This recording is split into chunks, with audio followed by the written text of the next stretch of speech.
हरे कृष्ण, राधे राधे। कार्तिक मास महात्म्य 10वां अध्याय। इतनी कथा सुनने के पश्चात महाराज पृथु ने देव ऋषि से विनती की कि हे महामुनि, आपने कार्तिक मास में भगवान विष्णु की पूजा का महात्म्य सुनाया।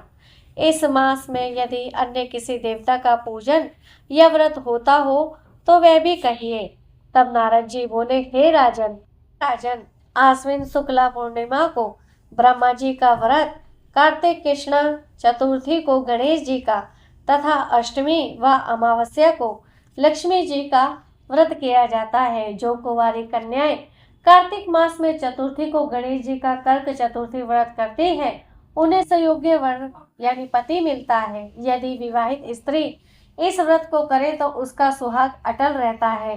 प्रातःकाल स्नान आदि से निवृत्त हो चंदन आदि श्री गणेश जी का पूजन करें। फिर सायंकाल गणेश जी का पूजन करके चंद्रमा का उदय होने पर उसको अर्घ्य देवे। तत्पश्चात उत्सव मनाते हुए भोजन करें।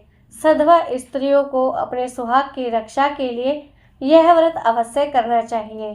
कर्क चतुर्थी व्रत के महत्व का वर्णन करते हुए नारद जी ने कहा, हे राजा पृथु, अब इस व्रत का एक इतिहास हम तुमको सुनाते हैं, सो ध्यान पूर्वक सुनो। भद्रावती नगरी में सुधर्मा नाम का एक राजा था।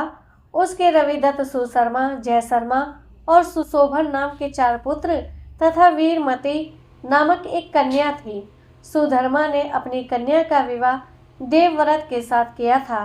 वे दोनों प्रेम पूर्वक रहने लगे। एक दिन अचानक घर पर सर्प द्वारा काटे जाने से देवव्रत की मृत्यु हो गई। यह देख वीरमती जोर जोर से रोने चिल्लाने लगी। आवाज सुनकर उसके माता पिता, चारों भाई तथा पूर्ववासी भी वहां पर आ गए और देवव्रत को मरा हुआ देखकर समस्त नगर दुख के सागर में डूब गया। उसी समय दुखों को दूर करने वाले महर्षि पुलस्त्य मुनि अचानक वहां आ पहुंचे। राजा ने हाथ जोड़कर विनय पूर्वक उनसे पूछा, हे महात्मन, किस पाप के कारण मेरी यह कन्या विधवा हुई है? पुलस्त्य मुनि ने बताया कि कार्तिक मास के कृष्ण पक्ष के गणेश चतुर्थी का व्रत न करने के कारण यह कन्या वैधव्य को प्राप्त हुई है। फिर पुलस्त्य जी ने कहा, एक समय दैत्यों के नाश का उपाय खोजने के लिए ब्रह्मा, विष्णु, महेश तथा इंद्र आदि सब देवता एकत्रित हुए। उस समय ब्रह्मा जी ने कहा कि गणेश चतुर्थी का व्रत संपूर्ण विपत्तियों का विनाश करने वाला है। तब सब देवताओं ने कार्तिक कृष्ण चतुर्थी का व्रत किया, जिससे दैत्यों पर विजय प्राप्त हुई। विजय होने के बाद समस्त देवताओं ने भगवान श्री गणेश जी से कहा कि वर मांगो।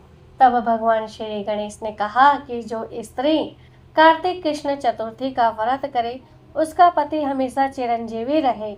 अतः समस्त स्त्रियों को यह व्रत, सुहागन स्त्रियों को यह व्रत अवश्य करना चाहिए। हे राजन, तुम्हारी कन्या ने इस व्रत को नहीं किया था, इसी कारण यह विधवा हुई।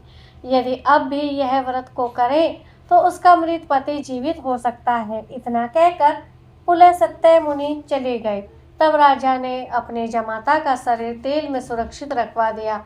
इसके बाद जब कार्तिक मास आया तो उसकी कन्या ने विधिवत व्रत करके उद्यापन में ब्राह्मणों को दान दक्षिणा देकर उन्हें संतुष्ट किया, जिसके प्रभाव से उसका मृतक पति पुनः ही जीवित हो गया।